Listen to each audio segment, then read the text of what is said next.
Hello friend, आज मैं आपको बताऊंगी कि जेट प्लांट में फरवरी के मंथ में कौन सा फर्टिलाइजर देना है, रिपोर्टिंग कैसे करनी है और जेट प्लांट को बुशी बनाने के लिए हमें कौन कौन से टिप्स फॉलो करने होते हैं।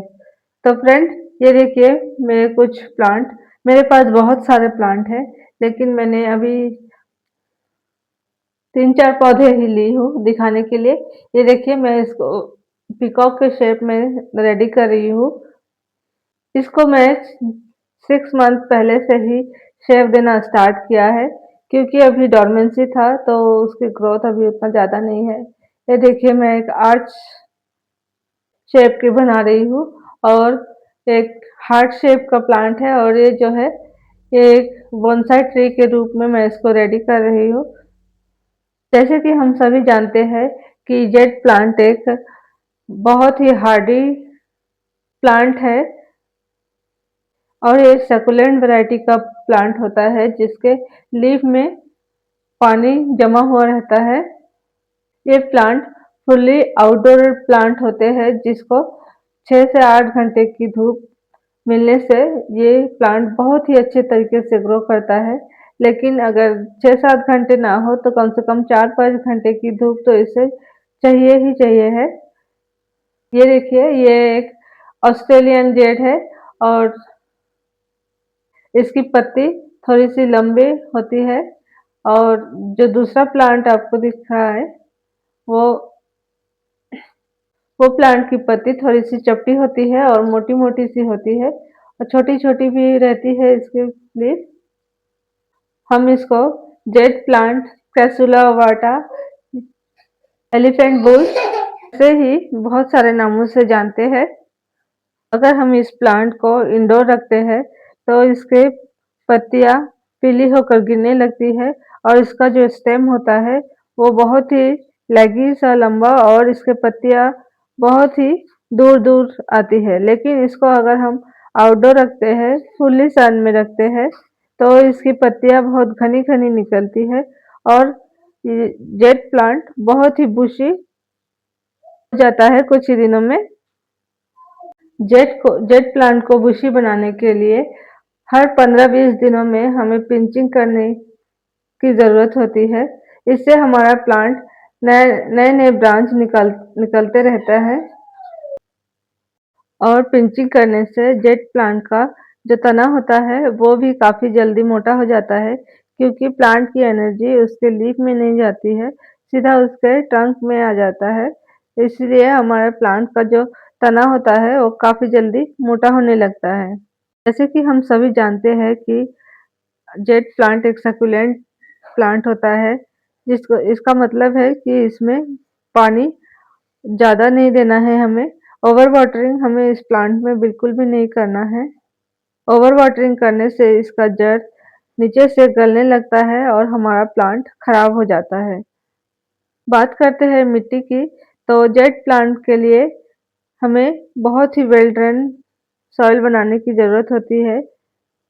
ऐसे सॉइल की जिसमें पानी होल्ड ना हो।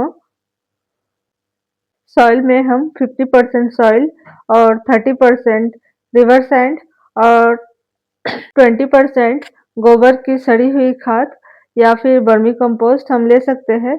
इसके साथ ही हम इसमें थोड़े से बोन मील और नीम खली भी दे सकते हैं। प्लांट के लिए हमें नाइट्रोजन और फास्फोरस रिच सॉइल चाहिए। देखिए फ्रेंड, मैंने प्लांट को निकाल लिया है, और इन चारों प्लांट की रूट बाउंड हो गई थी। जेट प्लांट को साल में एक बार कम से कम रिपोर्ट जरूर करना चाहिए, क्योंकि इसकी जड़ें बहुत ही तेजी से ग्रो करते हैं और बहुत जल्द रूट बाउंड हो जाती है। तो अगर प्लांट्स की रिपोर्टिंग नहीं करते हैं तो जड़ें जाल बना लेती है, उसको बढ़ने का जगह नहीं मिलता है, और हमारे प्लांट्स की ग्रोथ वही रुक जाता है। तो हमें साल में कम से कम एक बार प्लांट को निकाल के उसके रूट प्रूनिंग करके फिर इसको रिपोर्ट करना चाहिए। इससे हमारे प्लांट में नए नए ग्रोथ स्टार्ट हो जाती है, और प्लांट काफ़ी जल्दी ग्रो करते हैं। मैं आज इनकी रूट प्रूनिंग करूंगी, उसके बाद फिर अपने सॉइल में रिपोर्ट करूंगी।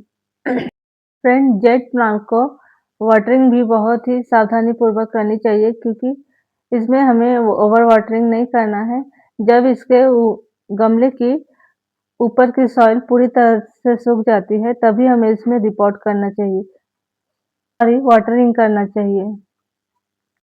तो ये देखिए मैं अपने प्लांट्स के रूट को प्रूनिंग कर दे रही हूँ क्योंकि ये शैलो पॉट में था तो ये एकदम उलझ गए थे इसके रूट्स। अभी मैं देखिए मैंने सॉइल ले लिया है और मैंने आपका सॉइल का रेशियो बता दिया है। फ्रेंड्स, जेट प्लांट की छोटी से छोटी कटिंग भी लग जाती है और अभी जैसे फ़रवरी का मंथ है, तो ये टाइम फ़रवरी का मंथ जेट प्लांट की रिपोर्टिंग के लिए बेस्ट टाइम होता है। ये देखिए गोबर खाद है और मैंने पुराना सॉइल ही लिया है, उसी में मैं गोबर की खाद मिला रही हूँ और ये है चाय पत्ती और चॉक का पाउडर क्योंकि मेरे पास अभी बोन मिल नहीं है, इसीलिए मैं चॉक के पाउडर का यूज़ कर रही हूँ। और चाय पत्ती जो है ऑर्गेनिक होता है और उसमें नेचुरल एनपीके मौजूद होता है।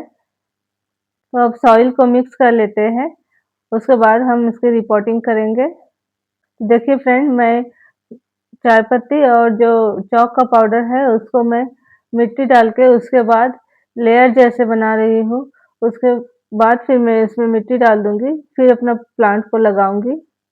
फ्रेंड, आप अगर अपने प्लांट को बुशी बनाए रखना चाहते हैं तो उसमें एनपीके का बैलेंस फर्टिलाइज़र और सीवीड एक्सट्रैक्ट का लिक्विड फर्टिलाइज़र से आप स्प्रे करते रहेंगे ना तो आपके प्लांट बहुत ही जल्दी बुशी बनेगा और हरी-भरी बनी रहेगी। तो देखिए मैंने रिपोर्टिंग कर ली है और वाटरिंग भी कर दी है।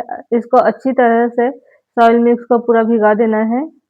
फ्रेंड, ये वीडियो अगर आपको अच्छी लगती है तो प्लीज़ इसे लाइक, शेयर एंड सब्सक्राइब ज़रूर करें। Thank you.